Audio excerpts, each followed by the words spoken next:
Yo, what's going on, guys? Got a brand new episode of Marvel YAP for you guys today, episode number 84. We're going to be going over some of our OTA hopes, and then we got a Series 4 and 5 tier list for you guys, going over the cards from 2025 to 2026 to tell you guys, or just help you guys, not just tell you, how you guys should potentially spend your precious resources. But at the end of the day, it's your choice, but we're here to help guide you potentially the right direction. Let's go ahead and jump right into it. And as always, we're joined by the hostess with the absolute mostest, notmydance. Man, his hair's looking absolutely fresh today, which you guys need to also comment about his hair down in the comments below, because it does look really, really good. It actually, Dan's hair, of course, always looks good, but it looks extra good. But how we doing today, Dance?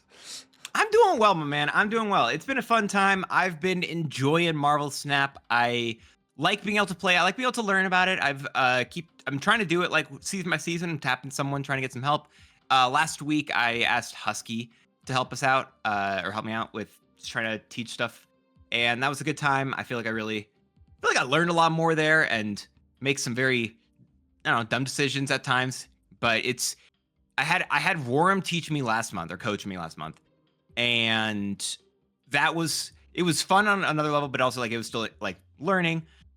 I don't like banter with Husky as much as I do with Roram, so that was a whole different level in terms of like that vibe, which was another fun time. But thank you, Tucker, for introducing me to Roram, basically, because I didn't really know Roram before he jumped on the pod, and he did jump on the pod, and I've just really hit it off with. Like, I don't know, you matchmaking out here? Thank you. I look at like all sorts of different people in the community, and I like to try and like tap in and like interact, because like my main goal is I want Marvel Snap to be as big as possible, because we're a community. True. And we all grow together, and Roram is great people, and I knew you guys would kick it off well, and Roram's got an amazing Discord with all sorts of awesome people like Husky, and even like KM, Roram, Cougar, even like Toxie's in there every now and then, like just the Snap community trickling down from top players to average players to people who are newer at the game. Like there's a lot of just great people, in the community to watch, and everything too. And I think if you guys want to watch the YAP today, because we're going to have some OTA hopes, and then we have a tier list today, but the tier list is going to be cards from 2025 through 2026. So it's some of the newer cards, to kind of see what is actually worthwhile for your resources. We have them actually kind of sectioned off into some actually very like definitive tiers, opposed to A tier, S tier, B tier. It's like literally trying to explain it better, and we'll talk about probably each card individually, why we're putting it in certain tiers, and how to help you kind of maybe optimize or maximize the way you spend your resources. Since in Snap, resources are pretty still minuscule, unless you want to dish out a bunch of money. Of course, there are options to get it, with collection track and stuff, but it still takes quite a minute. Yeah, I mean, it definitely does. But also, I will say on the pure tier list bit, I'm just glad that we're not ranking Thanos for the 9th time in a row. I don't know. Like I'm tired of putting Nico in the buy these tier, my man. Like everyone already knows. I think they should buy Nico. So at a certain point, we have a smaller pool of cards as well. Still all the Series 4, all Series 5 again. All the cards released in 2025 and 2026. I'm excited to do this. I'm excited to mess with these cards. Not as excited as I am to cope about the OTA with you. Yeah, you told me, I don't know if you guys have seen this either, Dance wanted me to show off my new Galactus split that I got the other day. So we actually got really lucky on Galactus. That's so good. God splits are still possible, you guys. You just got to believe and pray. But that's not one of the cards. I don't think Galactus needs to be OTA'd or changed at all. I think Galactus is as good as is, and actually really solid in the meta right now. But I want Black Knight to be a 1/3. Okay. Yeah. So I'm going to give backstory into this bit, right? Because we were only planning on talking about the tier list today. That was actually our initial plan. Yep. But Tucker and I just started, like before we typically record, right? We'll be talking about stuff. And we just started yapping about, just, again, conversations we've been having with other people. And Tucker brought up that he had another conversation about Black Knight. And he kept talking about it. I'm like, bro, this just means we need to we're just adding an OTA section here. Like, we don't have to talk a lot. I think we have like 2-ish cards each. I say ish because we'll talk about my weird thing next. But tell everyone why you thought why this personally came about, because I think this is a very interesting conversation that I hadn't like the whole thing, I think is good. Because like I ultimately was more inclined for the idea for like the Ebony Blade to be like a 3-cost. And I was talking like in a chat with also like KM and stuff, and KM's like, well, Black Knight should be a 1/3. And I was like, wait, yes, Black Knight should be a 1/3. And then talking about the Ebony Blade being a 3-cost is scary. Because if the Ebony Blade is a 3-cost, a 320, because you're discarding if not 316, and then you're gonna frigate it, and then you have Quinjet, so then it's a 1-cost. Then if you're playing like the decks I've been playing, and you have Sarah, then you have a 1-cost Ebony Blade that's a 120. That seems pretty good. So maybe not that route, but I wouldn't mind that route, of course, as a Black Knight enjoyer. Or I was like, well, what if the Ebony Blade also, took up all, like, consumed all of the power of cards, discarded the entire game, like a null. But it's like, at the same time, I think that's too much, way too much for like a 4-cost, and like you're not really good. I mean, you could still also frigate it. It would be a new style to play at like Black Knight, to just be discarding a lot of huge bodies, which would be cool. Don't get me wrong, but that probably would not be healthy for the game. So I think the most safe choice would be to get Black Knight to be a 1/3. But I want something to happen again, I think, to the Ebony Blade as well. Maybe a 3-cost just to test out, see how it feels. But that's the gist there. When we were also talking about it, right? Like, if you're looking at what should happen to this card, 1/3 makes the most sense, honestly, right? If we're talking about what makes sense before, if I'm looking at Nico versus Black Knight as a 1/2, Nico makes sense as a 1/2, and Black Knight doesn't. Nico makes more sense as a 1/1 if you're arguing that Black Knight should be a 1/2. So yeah, Black Knight should easily be a 1/3. I think that also is just like, it just made so much sense there. Like the scariness of the Ebony Blade being frigoed, Quinjet, and everything else like that. Sure, okay, I get that. So Black Knight just being a 1/3, yeah, deal. No, perfect. Sold. Stamped. Approved. And then Dance. I think it's the first time like you've sold me on a Black Knight change so quickly though. Quickly, yes. I think I've sold you on a couple before, yes, but quickly. they were That's the quickest sell I've ever had on a Black Knight change. And then your next one are going to be the big 3: Coulson, Major Victory, and Moment, right? Yeah. All of these should be 3/5s. Why are they not? Every single one of these should be a 3/5 card. There is a inherent downside to filling up your hand. And even though you want to play the cards that you are generating, there is a downside to filling up your hand and cutting off the draw of the rest of your deck. Putting 2 cards in your hand is a big deal. So each one of these cards should be a 3/5. Mole Man in particular, I like that as I think he's going to be the worst rock card that we have that will work with the rocks, I believe. That's my personal guess out of, right? If you're looking at Debris, Rhino, Sandstorm, and I'm going to go Ozymandias, right? Those are the 4 really. Okay. I thought like you were going to include like Celine in there, and I would say I think I may like Mole Man more than Celine. But I think Celine's going to be slotted in for like the first week, but Celine's going to have a different deck.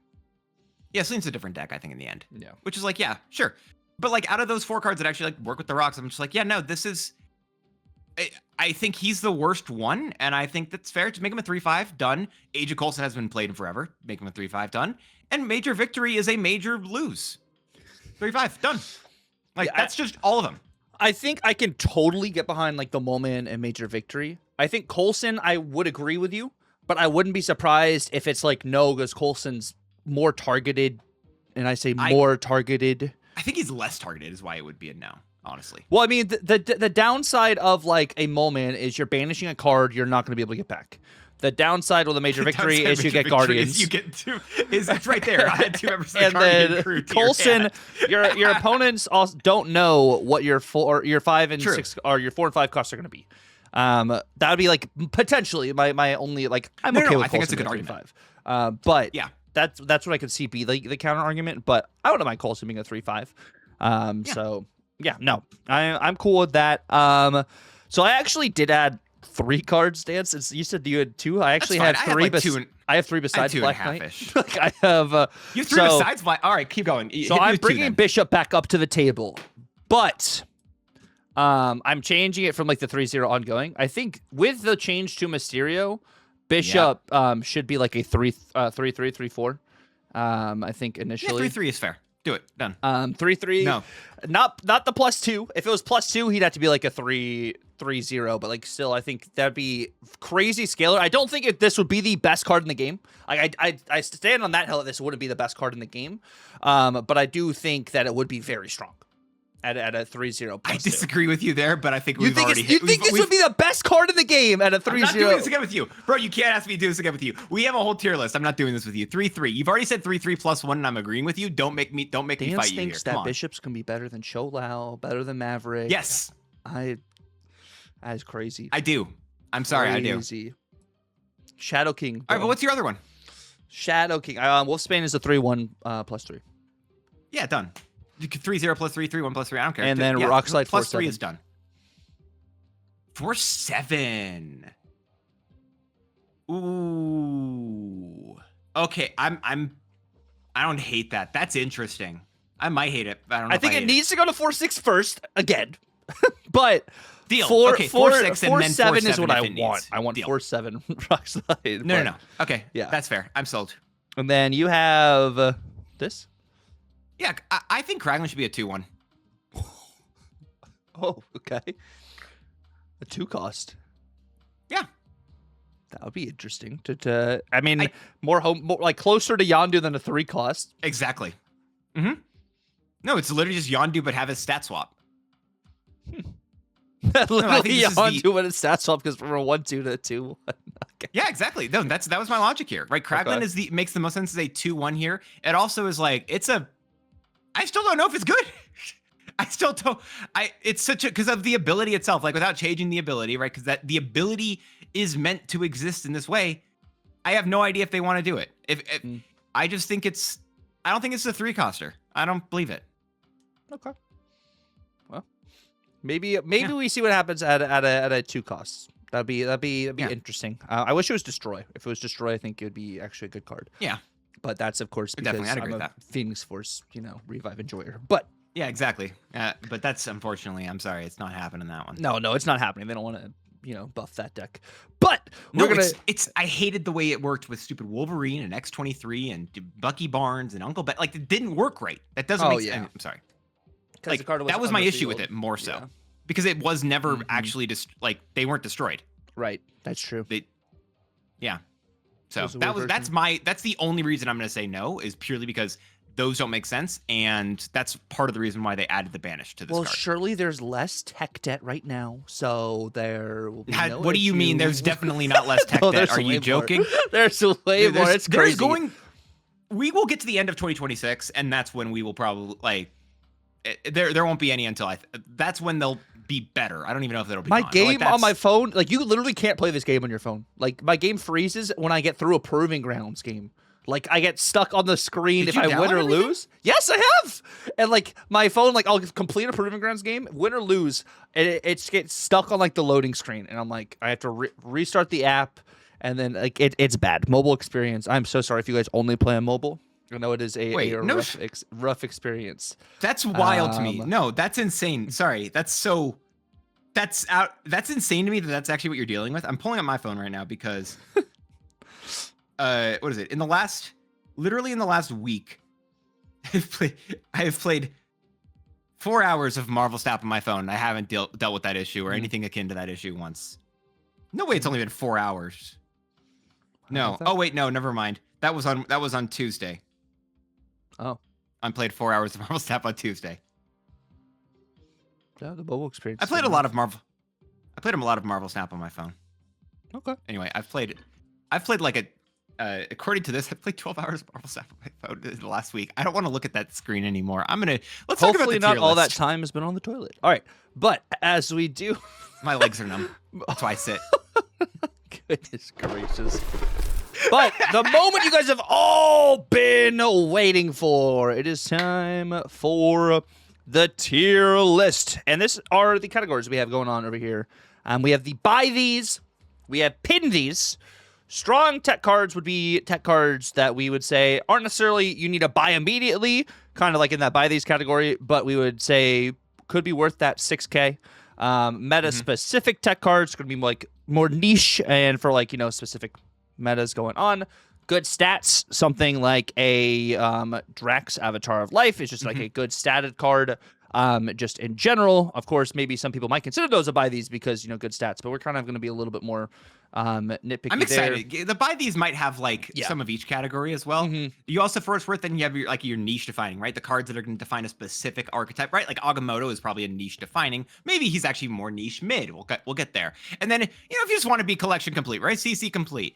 That's where these cards probably fit in. And they're not atrocious, but you're definitely not playing them often. And then, speaking of atrocious, that's what the trash tier is for. Yes. I'm excited about this bit because I feel like this is one of the least objective ones that we've done in a while. Like, even in general, it'll be like the strong mid, whatever. Like, we still have a little bit of that, but it's also like, that's not, we've got more like definition here, and I'm excited to see how this goes. Let's hit it, bro. Yeah. So first thing we have is Animantium Infusion. Dare I say, like, niche defining? Yeah, I think it's a niche defining card, right? Like, that is a card that absolutely is used there, and it's absolutely defining. I think that's just perfectly definition. Actually, I said niche defining when I was saying Agamotto. Agamotto is niche mid. Yes. Agamotto is niche mid. As much as I love Agamotto, as well as Agamotto does create its own entire deck. Like, there is Agamotto decks and stuff. But that's why it's like there's like a gray area between, like, this could be niche defining because there's Agamotto specific decks. So actually, I think we'll go Agamotto niche defining, but like it's not in like a sense where like you have to get Agamotto, like that. We're not prefacing like you have to like get Agamotto. Again, if you want to play the specific deck, play it, right? If you want to play an Adamantium Infusion deck, you need the Adamantium Infusion. If you want to play Agamotto, you have to play Agamotto. Like it's kind of similar to the Thanos logic, right? Airwalker, this is okay. Is Airwalker CC complete or trash? And I think it's CC complete. Right? It's like it's not the worst, but it's also not great. Yes. I think the Morgan Le Fay change is really what hit this from being a niche mid to being just collection complete. I still think there is some like value from it. Like, so there's gonna be a difference between like this and like a Wade Wilson. Like, I think there's like, that's like one of the like the lines, like they're similar, but also like different. So I think that's why Airwalker is just more so collection complete. Ares is niche mid.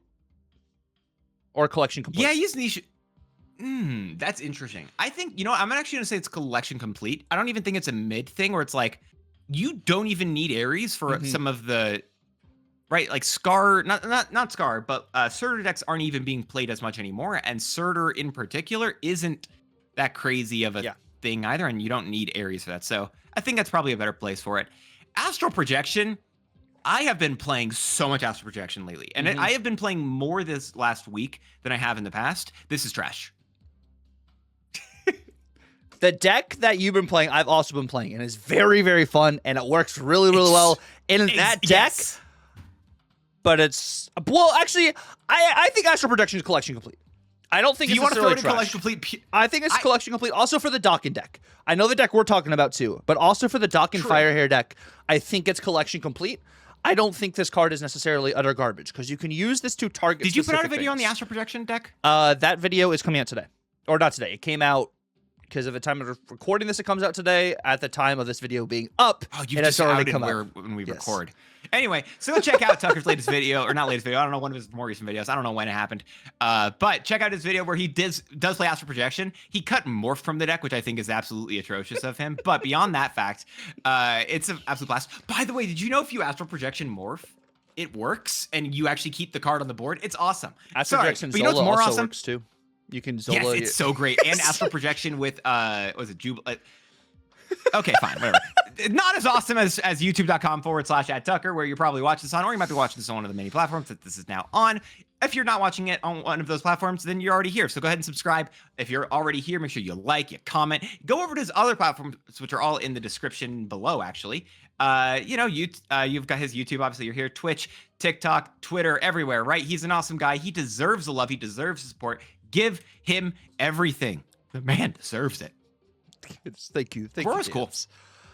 So Aurora's not a tech card, right? No. I'm in the idea of either good stats or pin these for Aurora. Bro, that's exactly what I'm thinking, and I'm leaning pin these. I think the way this card can function, I think gives immense value to a large variety of decks. where I'm thinking it is a pin these because like I don't think this is a card you need to get immediately. I think you need to have pieces fundamentally to get value. But what Yep. this adds another like out for you in a lot of different decks, which is why I think Aurora is that high. Mm-hmm. No, I agree. I love it. That's a perfectly fine hit by me. Awesome Andy is niche mid. You think Andy's niche mid opposed to just collection complete? Actually, you know, for Aries should be niche mid and Andy should be collection complete is the answer actually. Okay. Because I would have it I don't know, between them. It'd be lower than Aries, which I think means swap that bit. What do you think about Bastion? Bastion honestly is a niche defining. Or it is a strong well actually no. Bastion, hear me out. Bastion's strong tech. Are you gonna argue purely because no, it's not tech. You're arguing Gambit, and I get that, but that's no, not just Gambit. Cerebro 3. Right, but that's just I think that's just, if anything, like that's just a specific card. Like that's just I don't even know if it's defining. That's just like I think it's defining. It's just it is still niche, right? You've got niche. Two okay, places, so niche defining. I will take a niche defining. Maybe there's maybe we should have a niche strong. But it's above Animatium Infusion. It's above Agamotto. Like, ooh, I don't know about Adamantium, but okay. I mean, I think Adamantium is stronger purely because you get to do insane things with mana. It's double. It's double. Like that's the reason why it's double. But like Bastion, even before Gambit, they were using it in like Victoria hand decks. You were using it in... but it wasn't.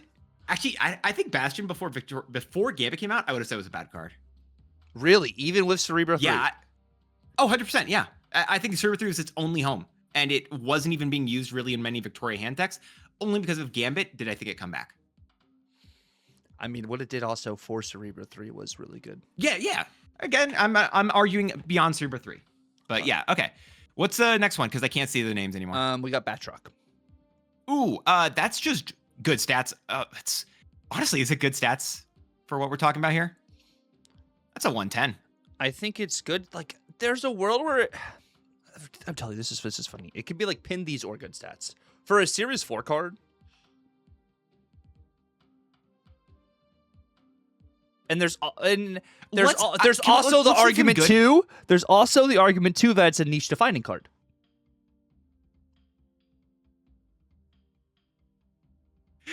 Okay, is this where I need to say we just need to put like a great like niche fantastic like niche yes? I don't know. Is this wait? So is that the yeah? We're gonna have good stats. We're gonna add another row right under.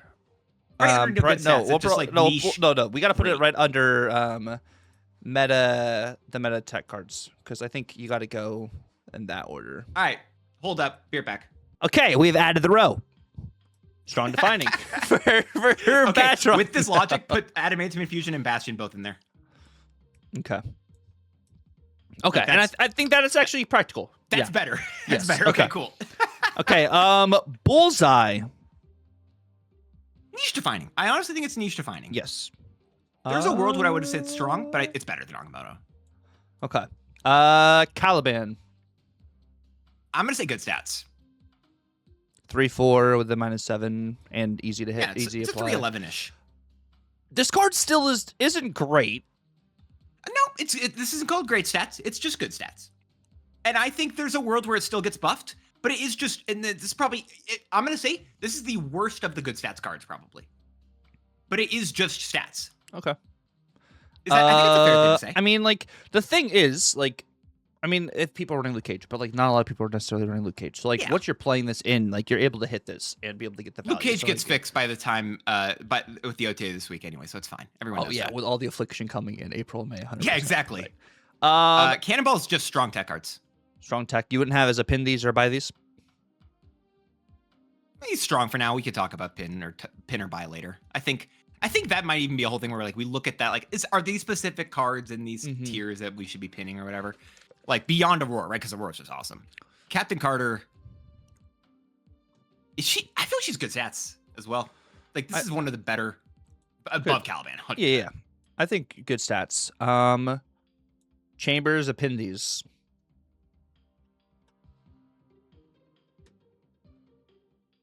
Yeah, I could see that. It's good for ramp and decks that are doing a It's lot either of big pin these cards. or strong defining, and it's like above animated infusion. But I just Actually, think the value it adds. I would think say is- it's not even defining, right? Because I think there's plenty of chamber decks where you're not like you could argue if you don't run chamber, you could probably still run the deck, right? I think it's better. Ramp is better with chamber.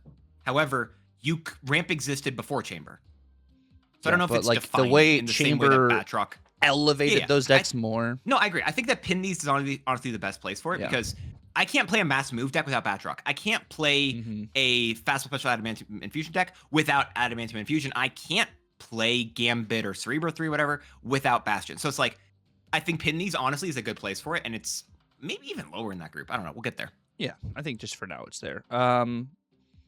Chameleon, this is just like niche mid, right? It's not great, but he just is a copy card, and copying cards is good. That's a benefit in Marvel Snap. And so just as a 3/3 currently, right? It's just niche mid, I think. And it's because Cerebro 3 with Chameleon is really good. Clea? This is the worst of the niche mid, most likely, and I love this card. Do you think more niche mid opposed to this collection complete right now?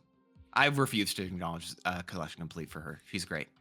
I just really like the Flames of Faltine. No, we're getting a whole boost season. No. We're not doing. Are we doing another one of these before we get the boost season? Probably. I mean, we have 3 Okay, months. fine. She can be in collection complete. We have 3 months. All right. This is our promise, chat. We will be doing another one of these before the boost season comes out because she is literally her text currently will just be saying when boosted, do this. All right, that's what me. Oh, Cobra. All right, Colonel America is niche mid, and it's the worst that we have. Actually, worse than Chameleon. Okay. Cosmic Ghost Rider. This is strong tech cards, and I think we put it there, and then at the end of this, we move him to buy these.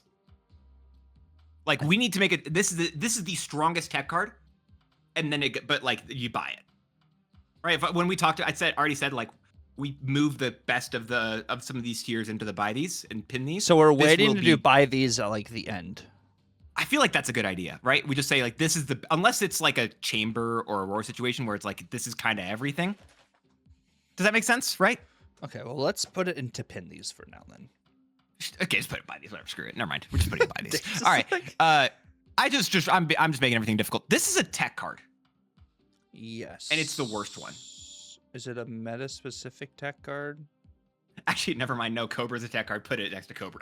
That's the answer. It goes next to Cobra. Deafening Chord is a meta-specific tech card. Yes, meta-specific tech card, right? It is lost strong, the affliction, but like... It is strong, but it lost the affliction, and that's fine. Yeah. Diamondback is niche defining or niche mid. Niche defining, it's one of the best of the niche defining, honestly. Okay. I think it's better than Bullseye, is what I'd argue, but that's fair. It'll be better than Bullseye in a couple seasons. Fair. That's niche mid. Dormammu, lower on niche mid. I think I probably have it above Colonel. I'd have it though. Yeah, above Colonel America. I honestly would say Dragon Lord's just good stats. Yeah. Worse than Carter, yeah. What about Dragon on the Moon, niche mid? Yeah, or, it's a niche. Or collection complete. I'm gonna say niche. Actually, I'm gonna argue niche defining because of the Ronin deck. I think I know that deck has moved away from this card at times, but it is still a powerful card. I'll take niche mid. I think it's niche mid, but like playing this card on turn 3 and then Supergiant on turn 4 is not something to ignore because they have massive stats with that in mind. Yeah, I think you can get value from it, but I don't think like you have to have. No, and that's why I disagree. I think the only cards that I'm going to say people have to have are the ones in the buy these here. Okay, Drax is good stats. We already said good stats was literally the point of Drax. When we were looking at this list earlier, we were like, where does Drax go? Okay, we need a tier that's just like the stats. Elixir is a niche defining card. It's not like because Elixir's not a mid card. I don't know. I watched Guest's tier list and he said it was a bad card. Well, you did not watch the Golden Gauntlet with Elixir for me then. Oh, okay, my bad. You're right. That was a great time for it. No, you're right. It was good. I think it's correct. I think it is correct in niche defining. Whew. So how do you feel about En Sabanor now that he's landed as 4/6? You know, we've got Apocalypse Celestial Chosen. Like, how do you feel about this card? And Sabanor's good stats.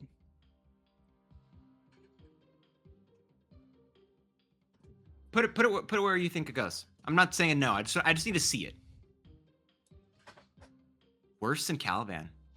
Well, I mean, you still have to hit. I mean, I guess technically you have to hit for both, but I think hitting Caliban's like play 4 cost or higher, or have 4 cost or higher on the board, potentially is easier than in Sabanor having to fill all 3 lanes. I'm not saying you're wrong. I'm just like accepting it. I'm like, but yeah, like 4/9, when you get the objective is nothing to scoff at. 3/11, nothing to scoff at. You know, yeah, that's like, you know, yeah, no, because it's also like 4/9 and you get something else. Yeah. I accept this. I just needed to see it. Right. I could do it above Caliban. Yeah, you know what? Okay. Yeah. It's like you gave me a spoonful of soup and I said that's good, but then you added some salt. I'm like, no, that's right. Yeah. You know what I mean? Something like that. I know what you mean.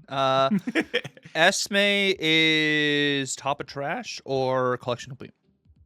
I think she's collection complete because you can do weird, like there's old versions of negative, which is weird to say, right? But there are old versions of negative that still want her. I think she is exactly above astral projection. That's it.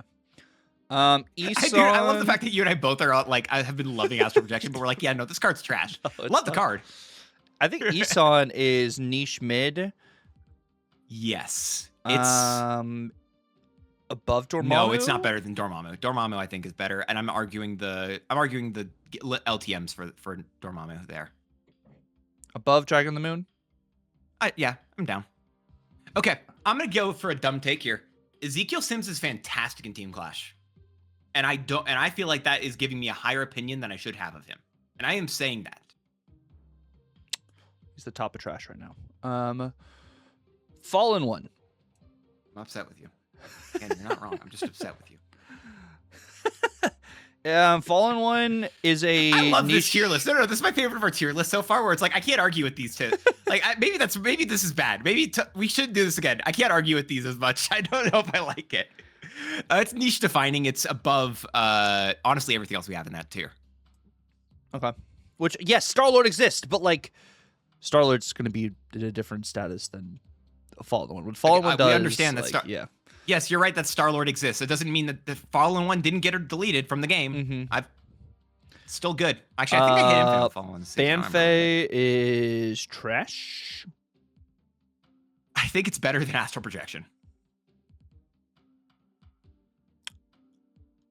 So you think Fanfei's collection complete, not trash? I think so. Or do we just need to move Astral Projection to trash? I did. All right, so Fantasticar is probably just... This is I think it's, I'd say it's actually a niche defining, and I think it's above Elixir. I know you like Elixir, but I do think it's above Elixir. You can do a lot more with like a Fantasticar. But like Elixir does not have like a 1-for-1 like swap, whereas like Fantasticar... It doesn't have a 1-for-1 swap either. It doesn't. I think there's more substitutions for Fantasticar. I said put it above. I will actually say put it below. I think it's still above, but like it's fine. There can be some wiggle room between these, and that's okay by me. Okay. I want to say Phantom X is actually going top of strong defining. Yes.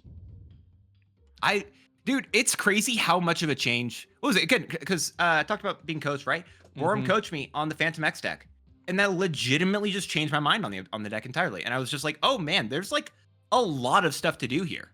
It's a blast. That deck is a lot of fun. That's the one I had the most success with too. That Phantom X deck is Worm's Phantom X. So, Fastball Special is just next to Adamantium Infusion, I think, for its worth. And I think it's above it actually. I think it's to the left of it. I think Fastball could be a Pindies. It's in if but or like a meta or like it's you think it's more a tech. It's kind of a tech card. You're afflicting as well and like destroying. I don't know. I think if you argue that Dragon of the Moon should be it. Should be in meta specific, right? Like I think it's I think it's tech. I think it is a very. I think it is a strong defining card. I think it's better than Adamantium Fusion. I'd say it's. I think Batroc.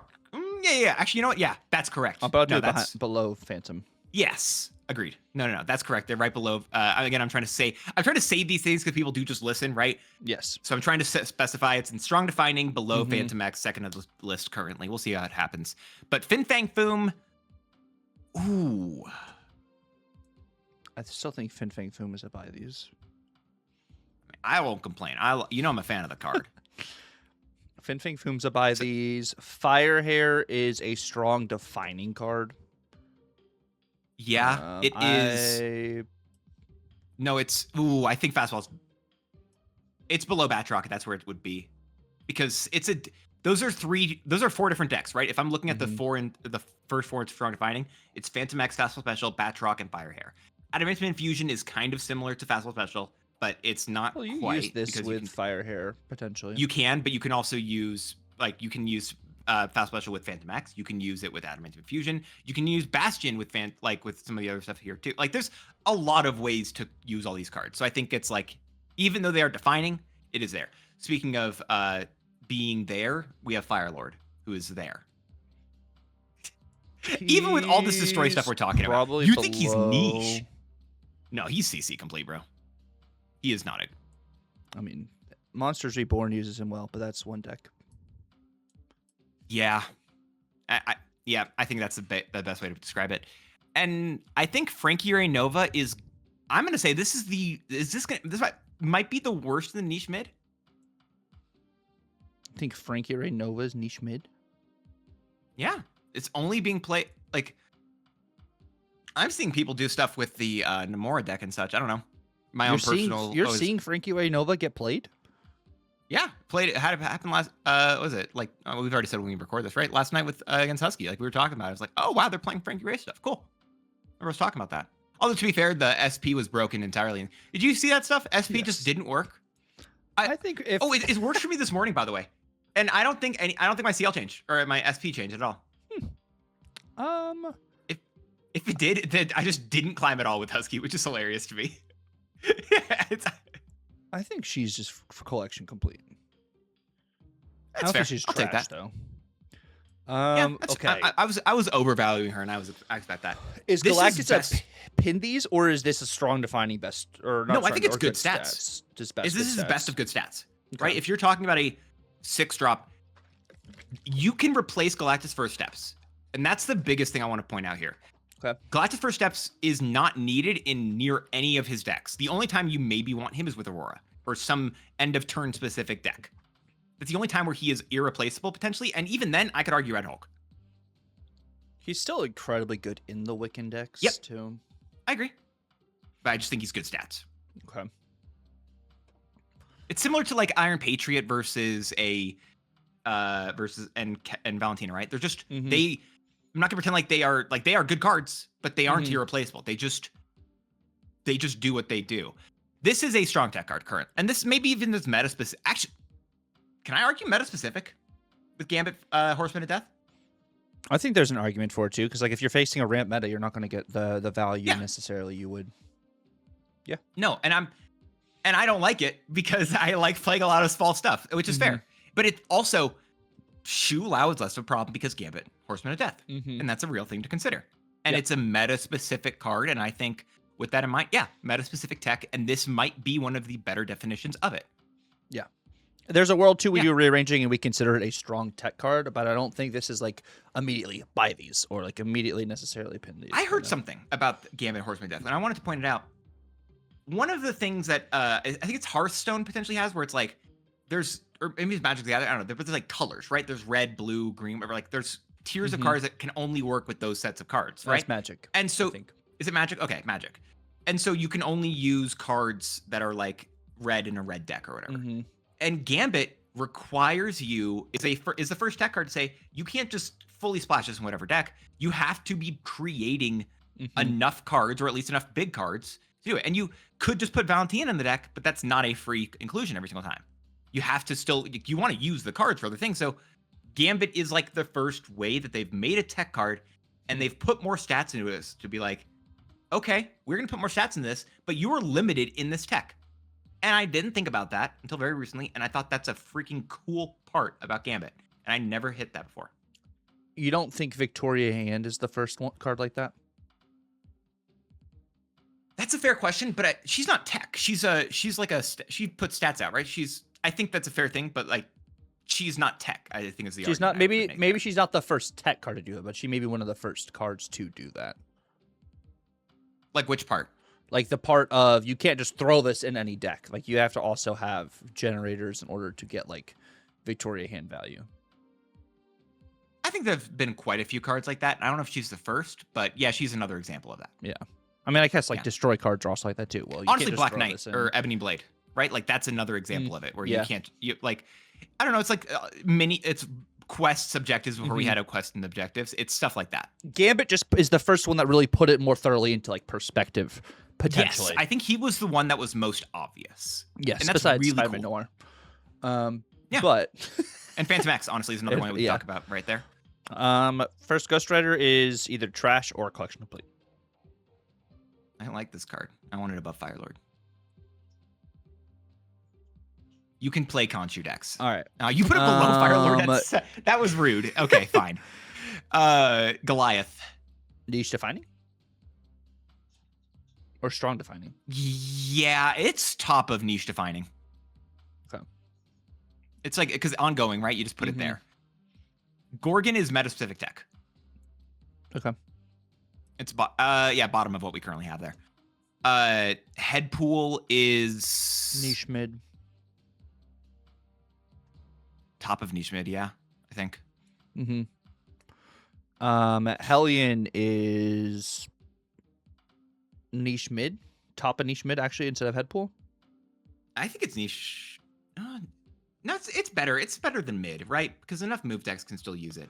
I'd say it's but it's better like, than but it's not like a definitive card you need in those move decks. Still. That's fair. Okay. So I'm thinking either above Headpool or below Headpool. I mean, Headpool can give you more continual value potentially than like a Hellion. It's a one cost though, right? So that's why. But I don't know. I could see an argument either way. Herbie. I'm gonna go with the take. I think Herbie's just good stats. Herbie can be he's good not stats. Defining. I think he's low. I think one of the worst. Though. Yeah. Yeah, he's one of the. I argue he's better than Caliban because you can use him in Aurora. And I mean, there's more you can laugh, do. You laugh, but yeah, you move it upwards. So there you go. Torch is Human Torch first steps. Yeah.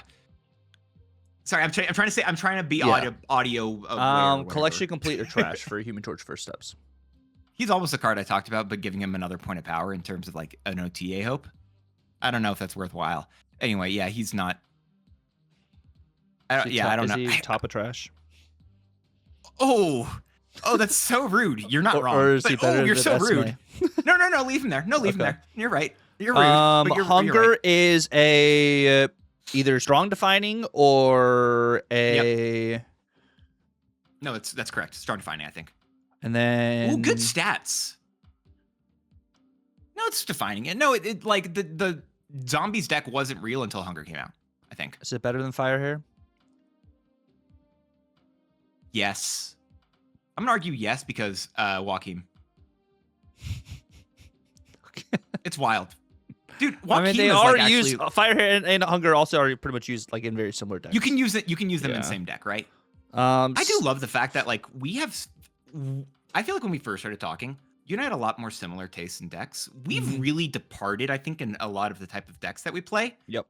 But that's so cool to me that we've started from the exact, I feel like pretty similar points and branched out in very different ways. And it's been really interesting and fun to see that.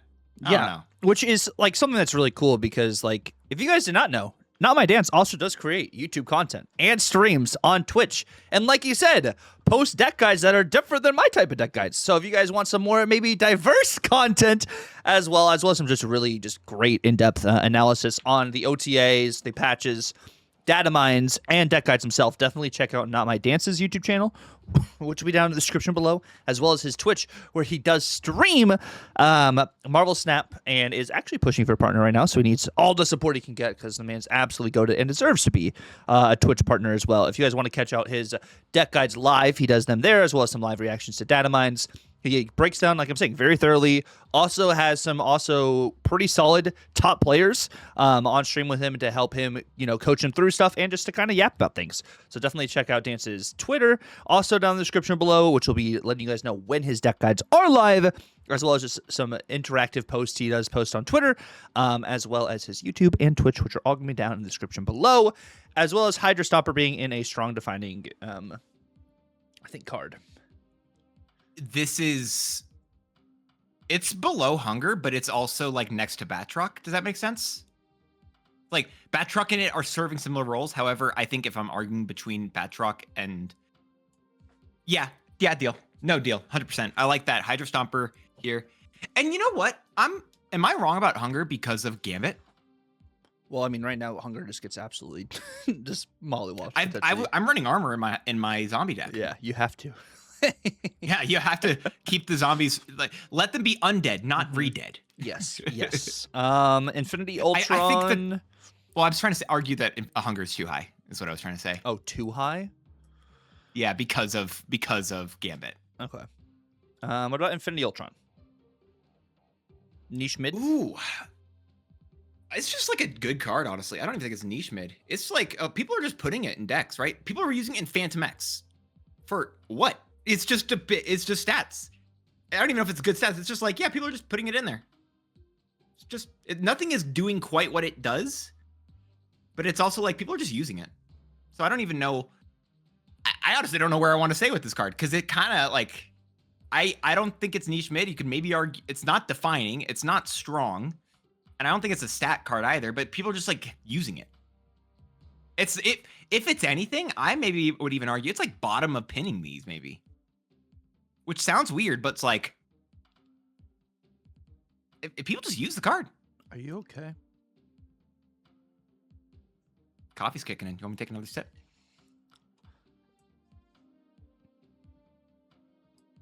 All right. Invisible Woman. Man, first coffee steps. must really be hitting. Strong defining. Yeah.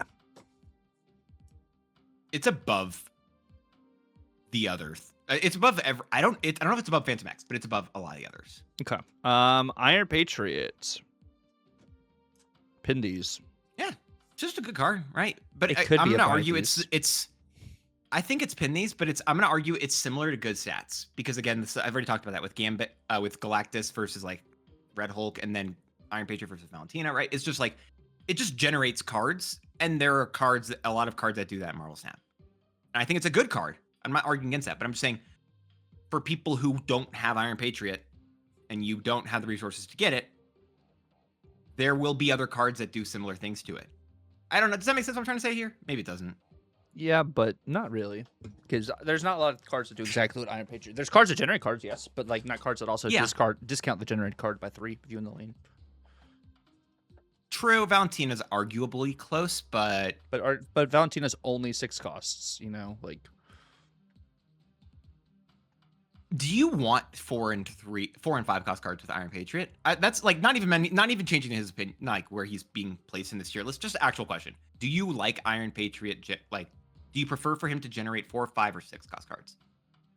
I mean, it really depends on like your matchup and stuff, but like the unknown of having 3 categories of cards generated and your opponent having to guess what exactly Iron Patriot generated in that sense gives you another layer to your intel opposed to just like 6 drops, which I think is very interesting.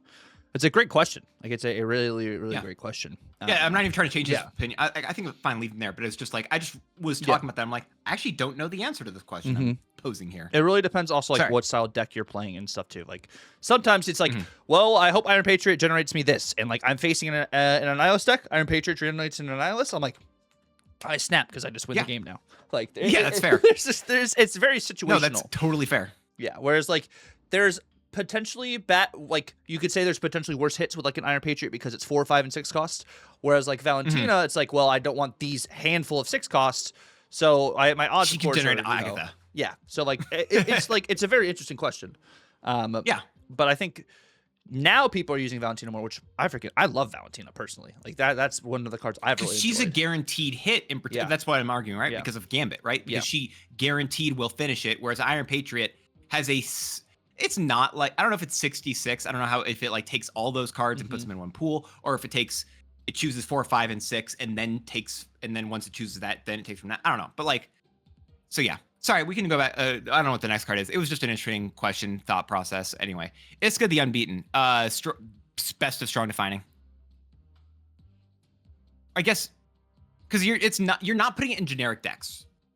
Is what people have tried. I don't think it's landing there. Like they're still doing it, right? I'm seeing this card in Thanos and whatever, but it doesn't feel like it has any staying power. It's just like, yeah, this is a good card currently, but I don't think it's going to land there. Maybe that's a good argument for it being good stats. But in the end, I think where we will see Iska being played is the end of turn deck with Invisible Woman for steps. Yeah, maybe even Aurora. I mean, there's also the Merlin Shulao deck that also gets some Iska value as well. I don't know if I don't like that one as much, but I think I get your point. I'm just saying that's an option. I'm not saying it's the best one. Yeah. Okay. Fair. Yeah. And then Jack Flag is the definition of good stats. But he's like he's a 311. But he's not like the highest in good stats. He's hell no. No, he's like no. Sorry, I wasn't trying to argue that in the slightest. No. Sorry, let me make myself very clear. He's not great. However, he is definitely like, yeah. I think he's that. Yeah. Okay. Jennifer Kale. Sorry, that was so funny. Is Jennifer Kale a niche defining? Or is she collection? Is she like above Colonel America? I think she might just be above Colonel America. Sure. We're saying Jim Hammond is a niche defining because of Star-Lord. I think you can just argue niche defining. It's no. I think it's. And I also like it in Fallen One. I think if you're arguing here, it's below Fallen One. You think it's below Fallen One? You think it's better than Bullseye? Yeah. Again, I'm arguing because of Star-Lord stuff, and also you just play what's her face, Luna Snow. That's just +1 power each turn. Think we have Fallen One too high, but I think we can. I can accept that. I think I can actually accept that, and he goes down to right there. Yeah. Yeah. Joaquin is on that cusp of like, I was about to say, it's like that niche mid, niche defining. Like he's right there in between. Jocasta is a strong defining card. Or is it a strong or pin these? I'm okay with pin these. I honestly, I would say Invisible Woman might also be a pin these. They're pin. Okay, I'm gonna say that Aurora should go buy these then, because my argument for I think these being pin is if you have the activate and if you have the end of turn cards for this, yeah, you put it there. However, if you don't put it there. Right? Or you have to. It's like you get Invis before you get Jocasta, probably. Is it actually Invis to buy these?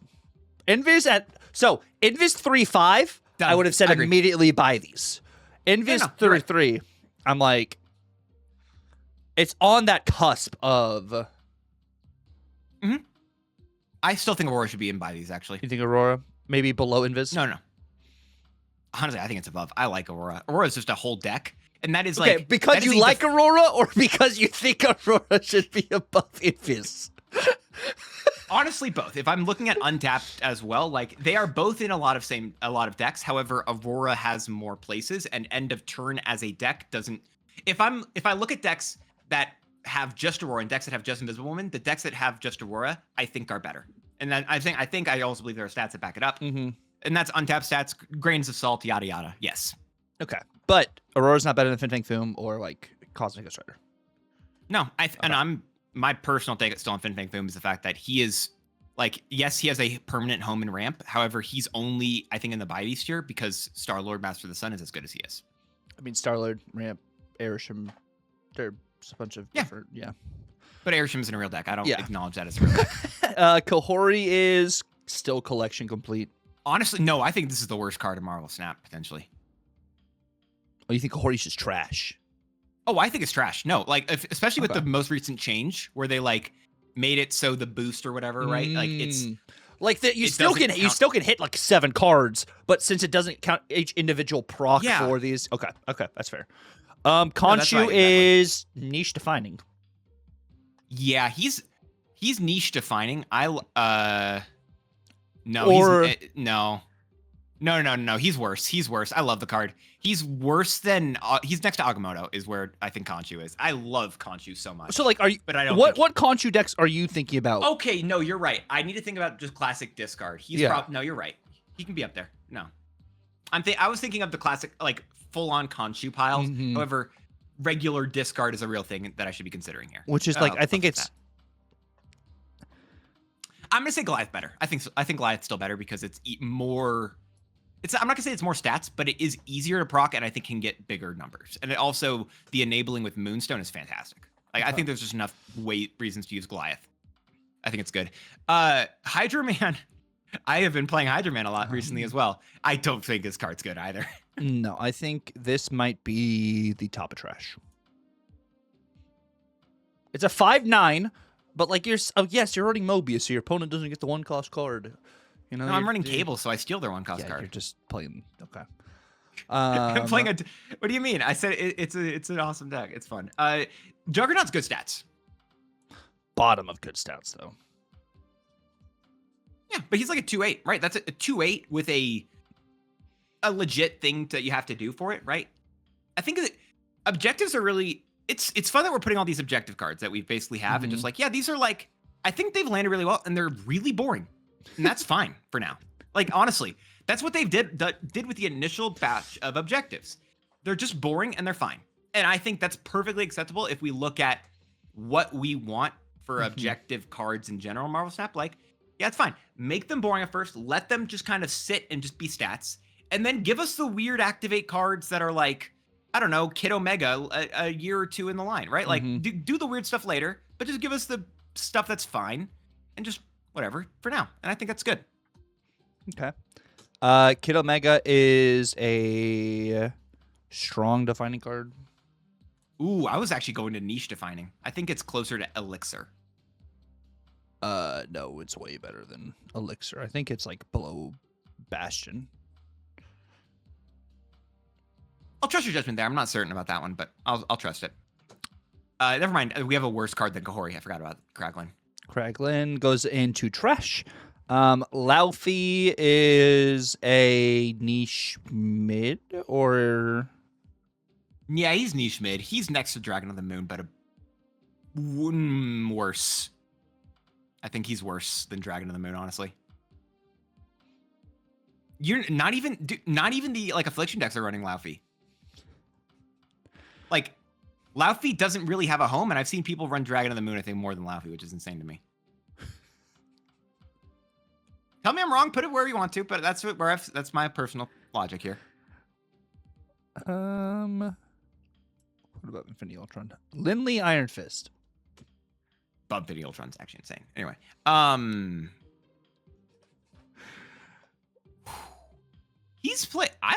dude, Lindley's sick. I like Lindley. Is he top of niche mid? Or good stats? Not top of good stats. No, he's not good stats. He's not in good stats. If you look at, no, he's in defining. Oh, he's not defining though. Yeah, he's top of niche mid. Yeah, you're right. I like him more than Headpool Helly. I like not even just like my own personal like. I just think he makes more sense there. Yeah. Lockheed is collection complete. No. He's better than Andy. Lockheed's better than Andy in CC complete. He's not bottom of the tier. Okay. Hey, I keep forgetting that we have worse cards than Kahori in the game. That's awesome. We got Mad Stinker here. Let's go. Yeah, is Mad Stinker actually better than Kraglin? Yeah, okay, yes. Deal. But Magus. Yeah, Magus Magus. I'm never going to say the name right. I don't care anymore. I mean, this card is just, I think it's niche mid, right? It's next to Chameleon in that niche mid area where it's just like, yeah, it's in whatever deck it is, but I also There's a couple of extra decks that do want to use it with like the Warlock and such, but it's also not great. Okay. Majestic Wingbeat. Oh, I like this card. This is just fine. It's just good stats, honestly. Yeah. It's just a... Yeah. I think this is better than En Summonor is where I'd put this card. As a +2 onto a card that you want it to target, as well as a potential -1 cost. Love it. Because that +2, especially if you put it onto a Captain Carter, you put it onto... I also love putting it onto, personally, a... What's his face? Maverick, which we'll talk about here in a bit, right? Mm-hmm. I like that stuff. Major Victory. This is... It's still trash still tier. above Crackling? It's above... No, it's above Kraglin. It's between Zeke and Cobra. We'll put above. I think... Oh, yeah. Cobra's better. Sorry, you're right. Cobra's better. I agree. Man Spider is either a pin these or a strong defining. Top of strong defining. I don't know if it's pin these because there's a lot of high series cards I think that you want for a Man Spider deck. And I don't think I would say... I don't want to say pin these on that because there's so many extra cards you want in that Well, deck. if you don't have Luna, you do Wave. If you don't, but like you don't have a 1-for-1 for Agony. You know, exactly. You don't so, have one for Agony. You don't have a 1-for-1 for like a Penny Parker. You don't have a 1-for-1 for a Symbiote Spider-Man. You don't have. You one don't have for, to like, have Symbiote Spider-Man for Man Spider. I think it's better with it, but it's fair. Yeah, I think it's top of strong defining. I think it's a fair place for it. Yeah. Yeah. Marrow is a niche mid. Honestly, this is top of niche defining. I mean, I love Marrow. Yeah, me too. Okay. Listen, there can be bias here. We're not unbiased. We are to err is to human, as it were. My good man, as it were. Yes. Maverick is either a pin these or buy these. Yeah, he's gonna get nerfed at some point. I don't know when, but he'll get nerfed. There's no shot this card is gonna stay as good. Buy these. I want to say pin these because it's gonna get nerfed. Is the only reason I don't want to say pin these. Like this card there's no shot this card exists as Top a of 3 these, though. cost. Yeah, deal. 100%. Like there's no, in my opinion, there's no way that Maverick will exist as a 3/2 at the end of 2026. Like at minimum, right? That this card will not still be that good. What about Mercury? Mercury is a strong tech card. Yep. And honestly, it's above Cannonball. Okay. Merlin is a pin these. No, it's buy these. Merlin's awesome. You think Merlin's will buy these? Okay. I still think Merlin's buy these. I just like him in terms like of utility piece. I think he's just great. More than like Aurora him. or Invis? Invis, yes. I don't know about Aurora. I'll let you decide there.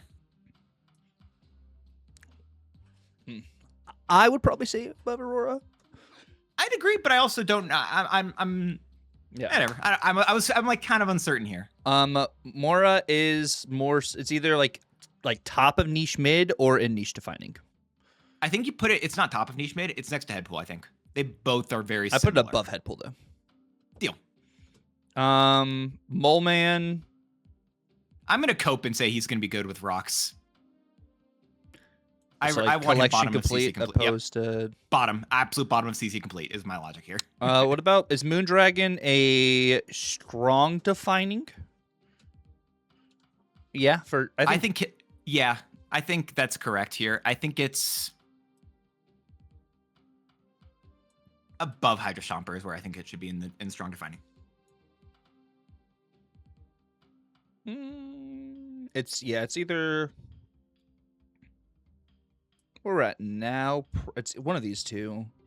It's either above or below. In our current meta, it's above, and I accept the fact that it is a meta-based decision, and that will be the way that some decisions are like evaluated. Sure. What about Moonstone? Is Moonstone do we consider Moonstone tech? Strong tech card? No, it's not tech. This is a good. It's just right. This is also just a. Because we have Gorgon as a tech card. No, I think it's strong defining. Because Moonstone, just like, especially in terms of like ongoing decks, like you want this card so much. Like this is a fantastic card. I think it's below Hydra Stomper. And again, it's no slight to Moonstone nor Hydra Stomper. I just think that's where it is in this current list. I put it above Hydra Stomper in our current meta. Yeah, that's fair. I'll take that. Morgan Le Fay is Oh, I a wish. niche mid or niche defining. You have it so much higher than it deserves already. You have it so much higher. I was thinking you were going to say CZ complete. It's not good. Is it better than Colonel America? Yeah, barely. Pedro, Mr. Fantastic First Steps. Is this the okay? I'm gonna give you a crazy take. I think this is the worst of good stats. Okay, so the coffee dance had earlier is really No. really- Let me cope it, okay? Because I'm gonna say Zombie Galacti is the reason why. You don't need this in a Zombie Galacti deck. It is just stats, and I think it's okay. Fine. I'll say it's niche mid then. It's niche mid. The answer. We're You think put CC it- complete? No. Yes. Wait, hold on. I'm pulling up stats on Pedro right now. I'm pulling up Pedro stats.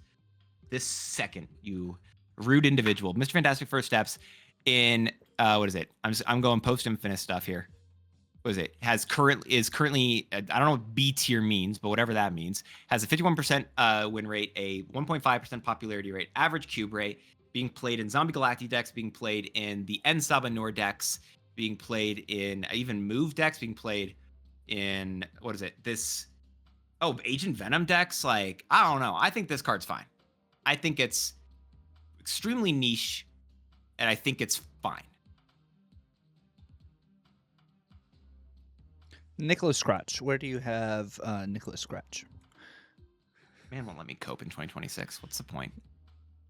Where do I have him? Mm-hmm. In my heart, he's by these. Unfortunately, we went from two and then to have horrible opinions on back to back. However, I can also admit the fact that I did just play a Nicholas Scratch deck last night, and the first card I had to cut was Nicholas Scratch. So Niche mid for Nicholas Scratch or collection complete? yeah, that's great. It's higher than he deserves, and I love it. No, he was right there. No, why would you take him out of niche mid? Is Nightmare collection complete or Nightmare trash? I think it's like collection complete. It's a collection complete. I think it's a world where we can also mess with stuff with Nightmare once we get. I think it's next season has data mined to be the techno-organic virus. Mm-hmm. I think there's a world where you mess with some stuff there. Okay. What about Omega Sentinel?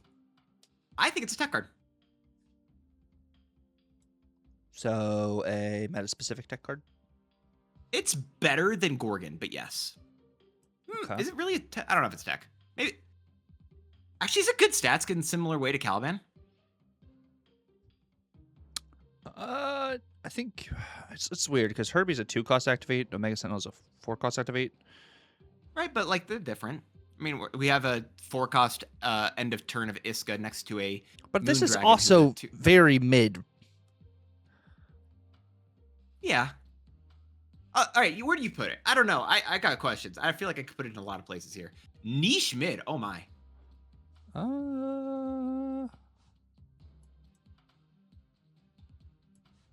Yeah.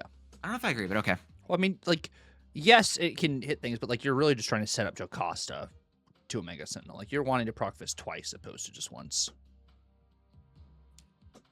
Fair. It doesn't. I don't know if it's a point against it, but okay. Ozymandias. This. Are you about to say strong? So we are saying that no. I'm trying to say like an asterisk here because we have not played with Ozymandias at the point of recording this. Mm-hmm. So this is a speculative point, and I think it's going to be a niche defining, and I'm gonna hope it's probably gonna be next to a Conchu. Is my hope of where it lands. Okay.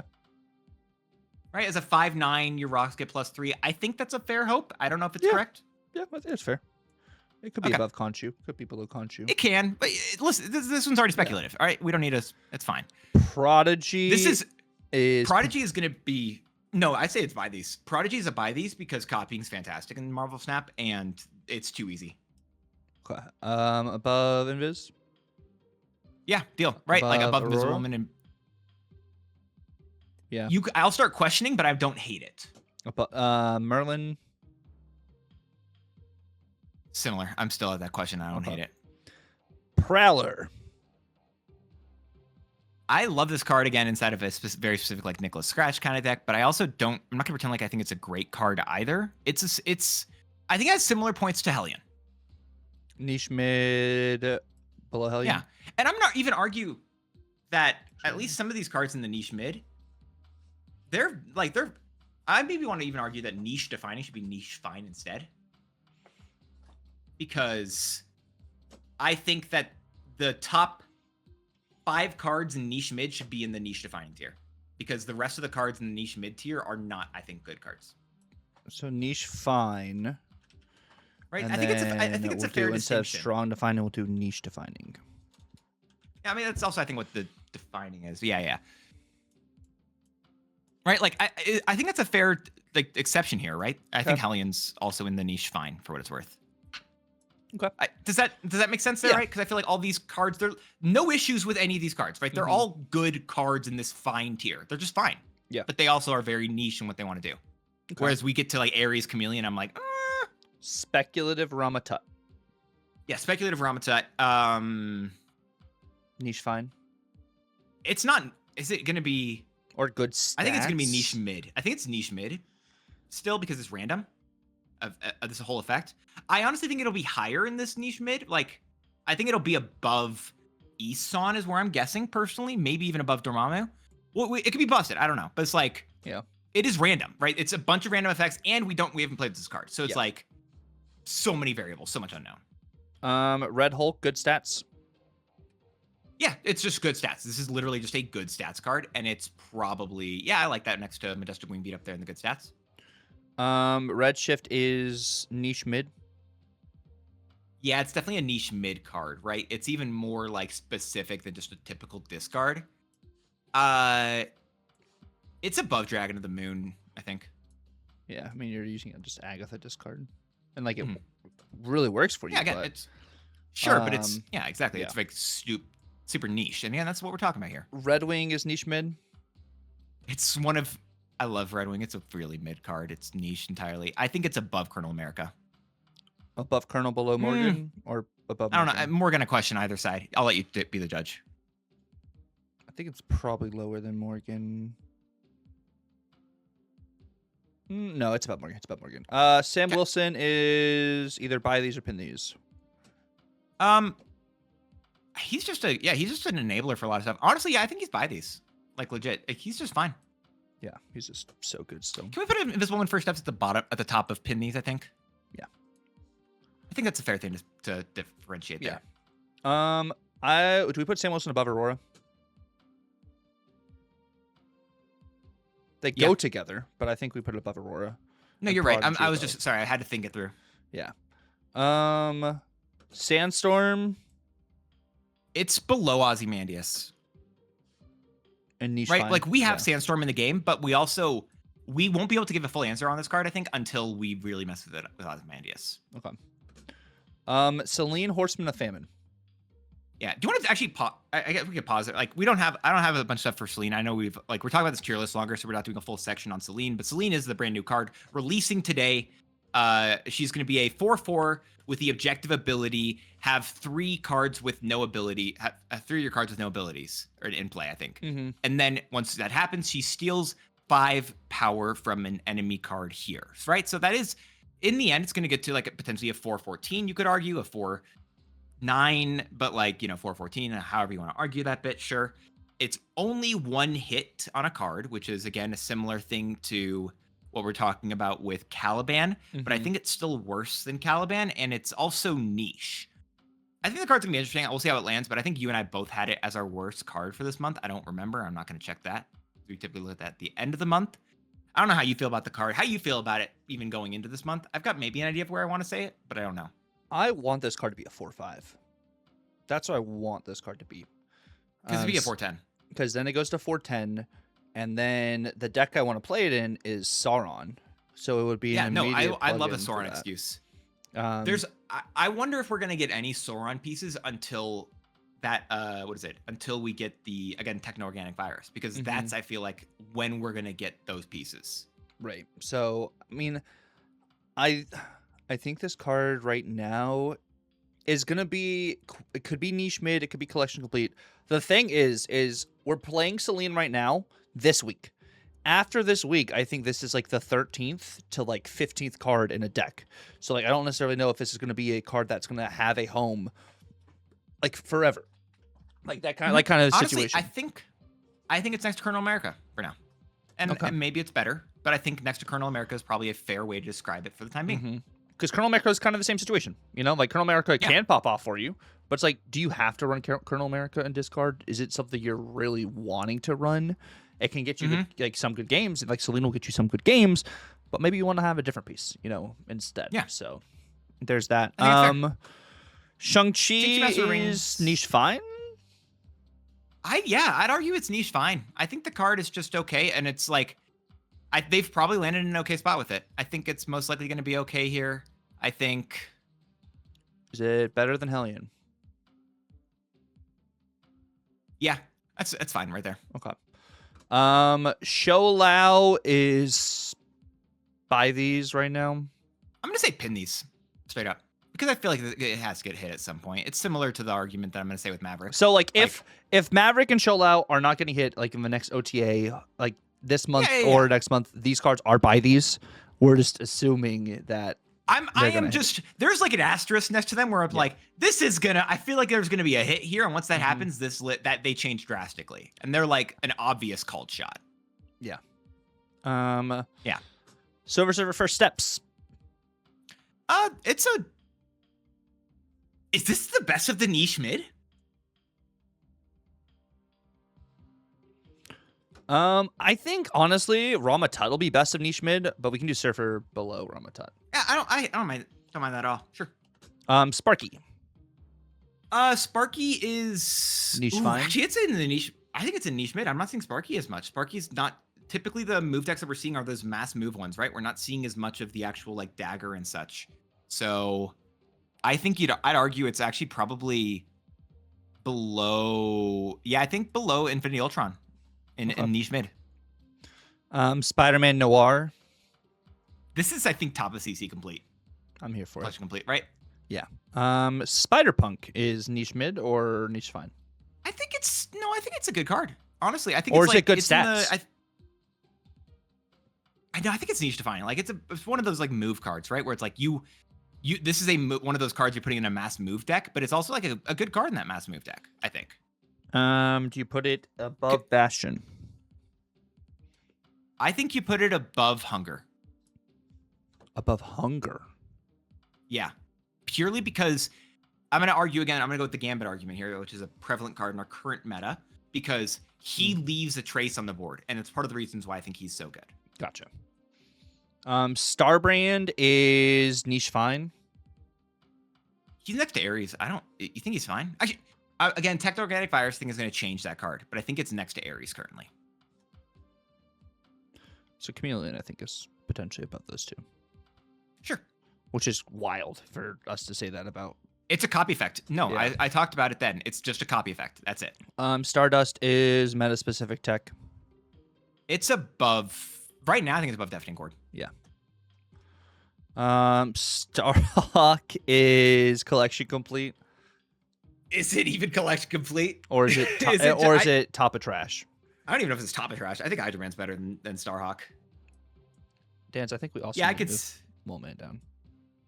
Listen, Mole Man could be top of trash, okay? Like, that's actually what his role is if in the lore, and I'm actually now going to argue he's top of trash. That's literally, he's the leader of the people who live in trash, the dirt, okay? Are we putting Star-Lord into a pin these because we think Star-Lord's going to get hit, or is this a niche-defining card above Man Spider? Huh. I think Star-Lord's really good. I think he's a very powerful card.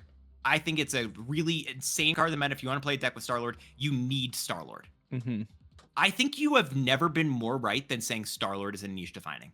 Mm-hmm. That's such a good take. I didn't think about. I thought it was just like going to be an immediate buy these. No, but like you're right. This is and it's gonna be. That's if there's any take y'all are upset with, it's that one. And Tucker's right. No, he's so correct there. That's actually that's so based. I love it. Yeah. Again, getting hit, sure, totally could get hit, but also like, yeah, no, this is if you want to play a Star-Lord deck, it is a Star-Lord deck, but it's a niche deck, and that's it. Mm-hmm. Yes, you could argue Mr. Negative as well, sure, but like, cool, 2 options. You're playing Iska in a couple other places as well, right? Like that's fine. No, that is a great shot. I'm not arguing with you. I'm just commending you here. Yeah, because it's like, well, what about Show Lao? But like, Bro, I'm playing Shulao Destroy. That's a real deck. Yeah, no, Shulao Destroy is so much fun.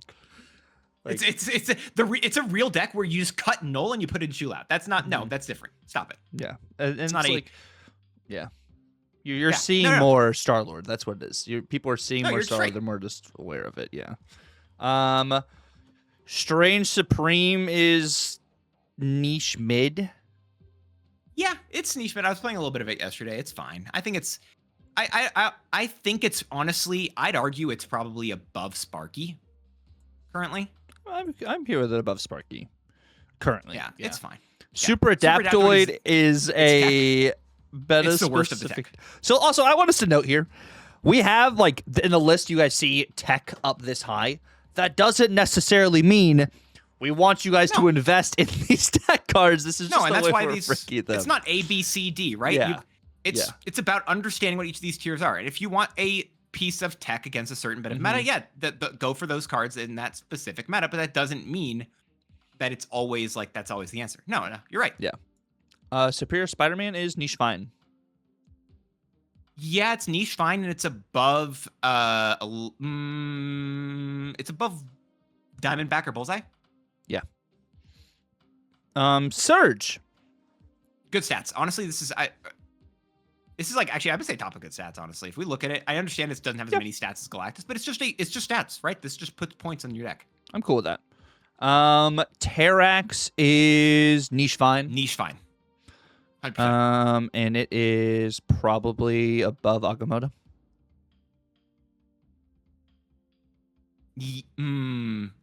Or it's at least above Elixir.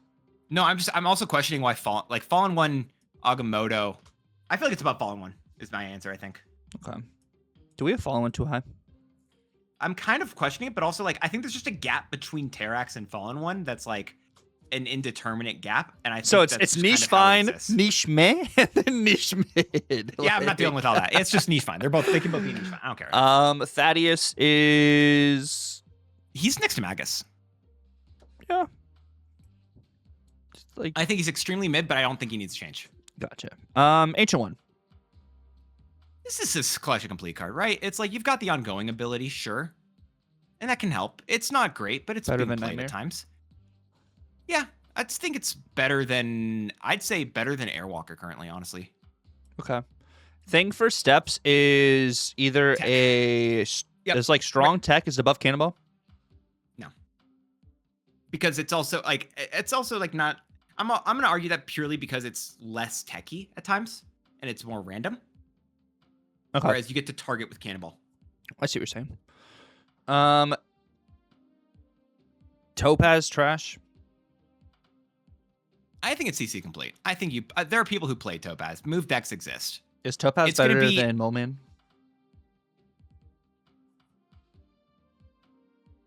I have not played with any rocks, so I'm gonna say yes. If I play with rocks, I might change my mind. But I also just like thematically Mole Man being top of trash. I've fallen in love with that idea. Okay. I love Mole Man. I think he's top of trash because like I don't know, it's thematic. Doxy is trash. Better than Kahori? Better than Zeke. Think Toxie is better than Cobra. Mm-hmm. Cobra is good with, I guess, Kivich, which maybe we could put it upwards, but like that's it. With Kivich. That's the only time Cobra. Whatever the allocation is, right? Yeah, it is Kivich, I think. Uncle Ben is niche mid? Or niche Yeah, fine? but it's not, again, I think it's, ooh, niche fine's correct. Actually, it's like bottom of, he's just fine. I don't know. He's just chill. Like, there's no issue with him. He's just, yeah. Valentina is... No, she's, where did we put Iron Patriot? She's a It's just Pindies. next to, put it next to Iron Patriot. Directly next to it. I think they fill similar roles. Okay. I don't, Jocasta, again, we're arguing because of that one specific bit. Victoria Hand's a Pindies? Or is she also a niche defining?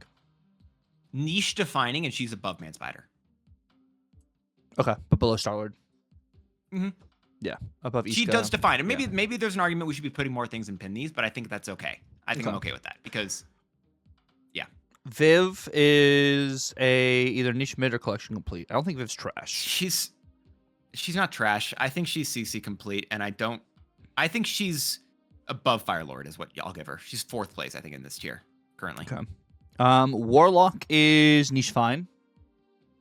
Yeah, I think Warlock is Or a good, is niche example of a defining. niche fine. There is a real pixie deck that uses Warlock that is currently going around, and I think that's the best argument you could give, and I would put it probably above Kid Omega. Okay. Wade Wilson is either It's not even trash CC or complete. huh? It's not CC complete. It's trash. Okay. Is it above Major Victory? Above Cobra is what I'd say. Okay. Weapon H is like niche mid. It's a niche mid, and it's yeah. It's like it's a just niche mid, stats honestly. card. It can be, but it's like it's more so just niche mid. Above Next to Colonel America. Mr. Colonel, above Colonel, probably above Colonel. I'll let you choose there. Weapon X is CC complete. Dude, it's CC complete. How have we not gotten a buff for this card is insane to me. Yeah. Maybe they just don't know how to. Maybe that's the logic. Above Airwalker or above Esme. Yeah. Web Sling. CC complete. It's bottom of CC complete. It's not trash, but it's also super niche. Wild I can't even Child. say niche mid. Okay, is Wild Child actually like a niche defining, or is it Yes, 100%. like and like above Warlock, Actually, it's above. or is it like right above It's Spider above Punk? Batroc. You think it's above Batroc? It's about the same and a like easier to get to that 9 power threshold than like a Batroc. I mean, Batroc, of Yeah. course, you have to have like the It's also costs one. It costs one more Batroc, so Yeah. there's a reason for it, right? But yeah, Yeah. agreed. okay. Zorn is Put it next to wherever we put wherever Topaz is. It's just next to Topaz. okay. Better than Hydra-Man. Yeah. Zombie Captain Marvel is a niche fine card, and dare I say this card is above either Elixir or Agama, or no, it's either probably above Torres. I think it's actually a niche mid. You think? I It's a think niche there's mid? I think there's one or two decks maybe that would use it. However, if you look at where it actually is landing, I do think it is a niche mid card, right? Like Okay. I understand there are a couple of decks that use it well, but that But doesn't above mean Starbrand it's not. Ares. Yeah, like I think it's still extremely mid, but I'm not. Again, some decks use it well, sure. Okay. But it's mid. Zombie Galacti is a niche defining. Niche defining. Yeah, 100%. It's just honestly, I'll trust wherever you put it in niche defining. It is niche defining. That's all I can say on it. I want to put it right below Phantom X, or above trust it. Phantom X. Wherever you, I trust it I in think- that tier. I don't know where. Yeah. Is it? Because I do not have a good pulse on where it is in the meta. So I will trust your opinion there. Zombie Giant Man is a. Is it also niche It's going to be defining? in a group next. It's going to be in Hunger is going to be in a group with that and Zombie Scarlet Witch. Okay, so Like those three you have in the same deck. Wherever Hunger is, it's just. Yeah, I think it's going to be the bottom of the three though, for what it's worth. I think it is Hunger into Zombie Scarlet Witch. Actually, can we just go Zombie Scarlet Witch real quick? I know it's slightly out of order, but just Hunger, Zombie Scarlet Witch, into Zombie Giant Man. I think that's the Okay. order that we put those group. Animation that group Fusion above Zombie Giant Man. I like that whole group together as a whole, but if you want to put Adamantium Fusion above it, I don't hate it. Okay. And then Zombie Mr. Fantastic is niche fine, or Yeah, good it's niche stats? fine, right? Because it's similar to Herbie. Right. That's why I like that, It actually. could be a good stats and like above Caliban. No, I like that. That's good. Zombie Power Man is niche fine. Next to Colonel America. And you think next? I think it's higher than Colonel America though. I think Zombie Power Man probably is like above Omega Sentinel. It's like right next to Jennifer Kale. Sure, niche mid. Yeah, I like it. And then Zombie Sentry is collection complete. You're not wrong. That's just all I'll say. Yeah, I think you're right. I think it's just collection complete. I feel like I want to argue it maybe it being at the bottom of niche mid. Actually, can I argue bottom of niche mid? Right. It's like I think it's fine. But I also don't know if it needs to get points. It's a 3/8. It's what you want it to be. I mean, but it's yes, conditional. but you're like the zombie decks are not playing this card at all. Yeah. That's fair. You know what? That's fair. Put it it's above Firelord. Sure. in the CC complete. I would Right. love first Ghost Rider. Yeah. Give us a zoom out. Give us a zoom out for the final list here. Oh, do we want to look at the buy these, pin these? I feel like we kind of just fixed those Alright. as we went on anyway. So the top of the list we have over here is Cosmic Ghost Rider, Fin Fang Foom, Merlin, Prodigy, Captain America Sam Wilson, and Aurora as our buy these. All in the buy these, yeah. Okay. And then the pin these, we've got Shu Lao, Invisible Man First Steps, Maverick, Chamber, Iron Patriot, Valentina, and Jocasta, right? And we've got some asterisks within there, and that's fine. And I'm not gonna go through all the rest of them, right? Like I think those are the two people we'll look at, and they're gonna be like, this is what we would like to say, like where we want to be spending our resources. Because a lot of people look at tier lists for a reason of that, right? And the ones that you definitively want to spend resources on, I feel like it's fair to say these cards, right? Because I want to argue each of the 6 cards at the top, right? Cosmic Ghost Rider is a good answer for any sort of card that comes out in Marvel Snap, other than like on reveals. And honestly, some of the on reveals, right? Starlight Master Sun gets countered by Cosmic Ghost Rider because people are trying to re-trigger it. Fin Fang Foom is just a like if we're talking about good stats, it maybe is actually the definition of good stats, but it is such a good such a good enabler for good stats. And there are enough ways that you can get extra energy that it's a great card there. Merlin just gives you versatility, and that's fantastic. Not even mentioning versatility, like every single card in your deck, you want it there for that specific reason. So another way to be able to re-trigger that effect with Prodigy is fantastic. Sam Wilson enables a countless array of decks with the moving, with the adding, with another like token card, with multiple abilities in himself is great. And Aurora is a brand new style of deck that I think a lot of people can run. And I know that there's end of turn and activate, which maybe if you're lower CL, maybe you don't have those cards. However, there's a myriad of ongoing and end of turn, ongoing and on reveal cards that are still fantastic with her that I think are worthwhile and make it so it's still a good bet. And you might pick up some activate and pick up some end of turn cards that are worthwhile there. And I think those are there for those buy these. Yeah. I think the pin these too, like some of those cards, like Dan said, asterisk wise, like Shula and Maverick are buy these cards right now. We're just inferring that there probably will be an OTA. If it's not this week, it's one in like a couple weeks where they do actually finally adjust those cards. And then like Iron Patriot, Valentina are incredible cards and like great to have in your collection. But do we think you should buy those before you buy the 6 in the top? Probably not. Chamber, of course, same kind of concept there. An amazing card for ramp, an amazing card just for big, dumb decks, like you have that, of course, it has to be, 5 cost or more, but not necessarily something you need to buy immediately kind of thing. And Jocasta, with the Invisible Woman deck, with, Awesome Andy, all the activate stuff, Jocasta is an amazing enabler, but not something that we think you need to immediately buy. Now, if we're looking at these tech cards, though, Mercury Cannonball are both Series 4 cards, are cards that could be totally worth investing in. Same with something like a Thing First Steps, but not necessarily immediately. If you need any tech card in the meta right now that you do not have, it is Cosmic Ghost Rider. Like, if you don't have that card, you are buying that card before you buy any of these other ones. Gambit, you're seeing a lot of right now, and Gambit is really good, but it's because the meta was a very low small ball meta that Gambit was brought into, which is also why you're seeing so many more of these bigger kind of cards and why Chamber's value is pretty high. Even though Gambit can also hit Chamber, even though, we love Gambit, or I personally love Gambit, of course, personal bias. But like looking at it, long-term wise, like Gambit is a very specific tech card. Really cool, like really, really cool.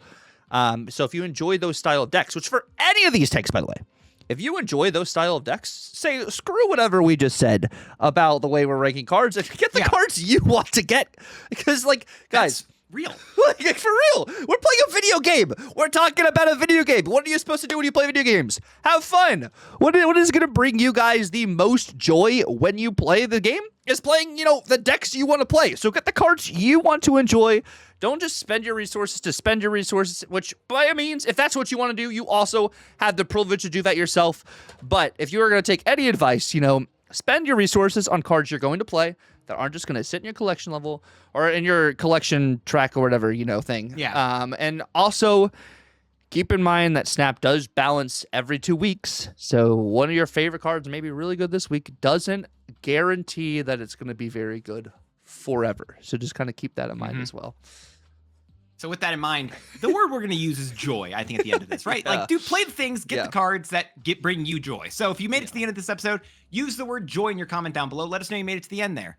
And I think with that in mind, Tucker and I very much appreciate you hanging out to the very end of our tier list. Tucker, give them a zoom out just so they can see every single card in this tier list, just so they can know. Which, by the way, yes, we put all the other cards that are not released in the last year up at the top of it. While he continues clicking the button. It's super tiny, but that's not our problem. That's for you for y'all to check it. There you go. There we go. And Tucker's going to take us out because I can't do it. I can't do it the way he does it. Yeah. Thank you guys so much for watching it. And thank you for all the love and support on both of our channels recently, whether it has been on Twitch or whether it has been on YouTube. Like, it's been a huge blessing, and it's a huge shout out to you. Even if the Snap community may not be what it once was, we appreciate all the love for you. Those of you guys that still remain, and you guys have been fantastic. We hope you guys have a great rest of your guys' day. We enjoy the Yap. And if you guys have any other tier lists or any other like ideas you guys maybe want to see on the Yap, let us know down in the comment section below. And like Dan said, use the word joy. But it's been real. God bless, and laters.